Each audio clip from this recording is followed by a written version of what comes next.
donc pourquoi Caroline? Depuis que je suis toute petite, je me suis toujours dit que si je faisais ma marque un jour, ce serait Caroline. Ça allie mon prénom et puis les lignes que je vais utiliser dans mes créations. Donc voilà. Puis c'est super original en plus. Et quand est-ce que tu t'es lancée? Il y a 1 an et demi à peu près. Quel était ton parcours professionnel? J'ai travaillé en parfumerie pendant 3 ans et demi. Et puis c'était plus du tout fait pour moi, donc j'ai tout arrêté. Et puis on se lance dans ce qui nous fait vibrer, quoi. Où est-ce que tu as trouvé l'idée pour tes créations? Je les trouve beaucoup en faisant les courses, en regardant justement les différents bocaux avec différentes formes.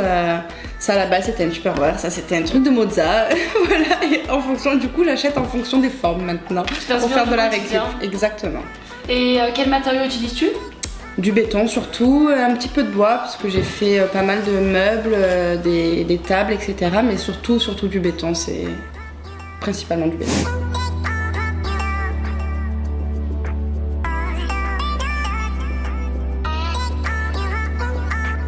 Qu'est-ce que ça fait d'être une auto-entrepreneuse avant 30 ans? C'est de la liberté pure et dure parce que je fais ce que je veux et surtout je ne fais pas ce que je veux pas, tout simplement.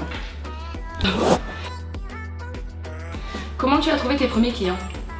Ma famille et mes amis surtout.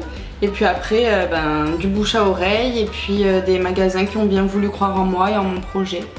Quand tu avais des petits corners dans des magasins, etc. J'ai un magasin qui est au Doc et qui a cru en moi et qui vend mes produits. Super sympa ça. Ouais. Et du coup, où est-ce qu'on peut acheter tes créations? Du coup, dans ce magasin, Caisse au Doc. Oui. Et puis via Instagram, Facebook et puis bientôt sur un site, je vais faire un site en ligne. Qui sera Caroline. C'est ça. D'accord. Et quel conseil donnerais-tu à une jeune entrepreneuse? De se faire plaisir, de se laisser porter et surtout de vibrer, quoi. Je pense qu'il n'y a rien de plus important aujourd'hui. Et où est-ce que tu vois ta société dans 5 ans? Un petit peu différemment puisque je me lance bientôt là dans une formation de décoratrice intérieure. Du coup je pense que je pourrais allier décoration d'intérieur et mes produits et pourquoi pas les présenter avec les projets à mes futurs clients. Donc voilà, on va voir où ça me mène, mais... C'est génial d'intégrer tes objets de décoration avec la formation de décoratrice intérieure, etc. C'est ça. Dis-nous, tu te verrais vivre ailleurs qu'à Marseille?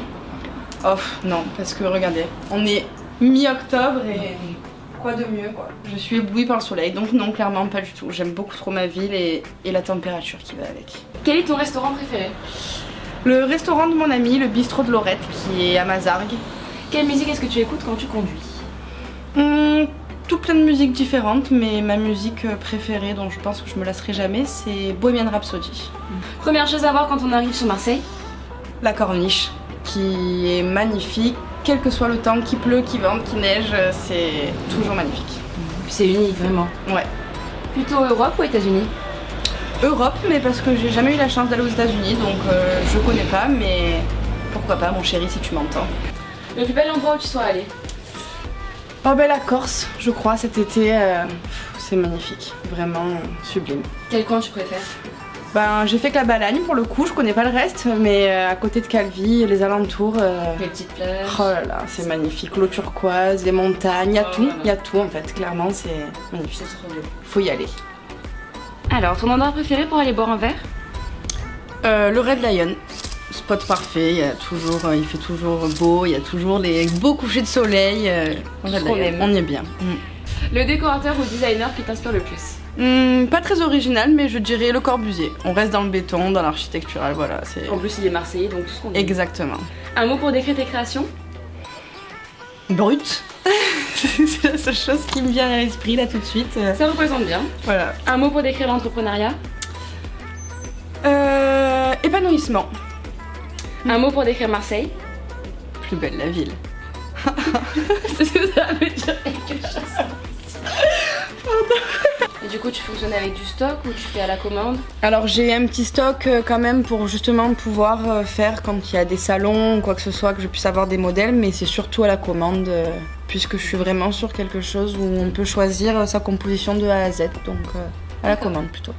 Et du coup, vu qu'on parle de commandes, tu les reçois sur Instagram, est-ce que tu penses qu'Instagram est le meilleur moyen pour faire connaître sa marque aujourd'hui? Je pense qu'en tout cas c'est le plus accessible le plus simple d'utilisation et ce que je trouve génial, c'est que ça ouvre des portes et j'ai des personnes du monde entier finalement qui voient mes photos, qui les aiment, qui commentent et ça je trouve que c'est quand même la magie des réseaux sociaux. C'est vraiment pratique. Ah ouais, c'est génial. Et ton copain est aussi un entrepreneur, je crois? C'est ça, il a ouvert son entreprise il y a 1 an et demi aussi d'ailleurs. Et qu'est-ce qu'il fait? Il est plombier. D'accord, c'est difficile d'être un couple d'entrepreneurs? D'être un couple d'entrepreneurs, non. D'avoir mon homme entrepreneur, un peu plus. Je sais pas aussi longtemps. Non, mais c'est des soucis, mais c'est un bonheur parce qu'une liberté sans égal. Exactement, on fait ce qu'on veut. Et vous êtes ensemble depuis longtemps? 12 ans, on va prendre un raccourci. Ah oui, oui, c'est pas mal. Voilà, quelques petites années du coup. Du coup, j'imagine que tu as un petit secret pour une relation qui dure?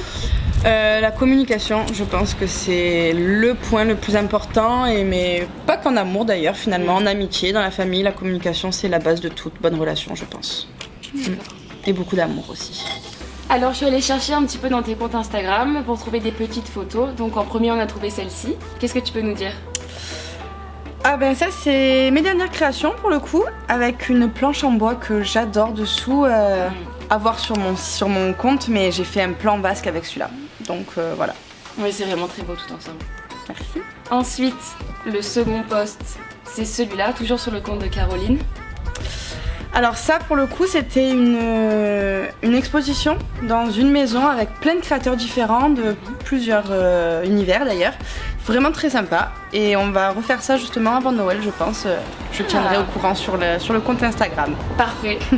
Et ensuite, la dernière petite photo un petit peu plus personnelle sur le compte, ton compte personnel. Donc. Oui. Tu étais en voyage, j'imagine? C'est ça, c'est justement la Corse. Mais ça me désespère, j'ai envie d'y retourner quand je vois cette photo. Désolée. C'était magnifique. Ça avait l'air vraiment très beau. Ouais, c'était sublime, vraiment. La Corse, quoi. En tout cas, merci beaucoup. C'était la dernière question. Merci beaucoup de nous avoir accordé cette interview. Bah de rien, Ça merci. fait plaisir de voir tes petites créations. Merci. À bientôt. À bientôt.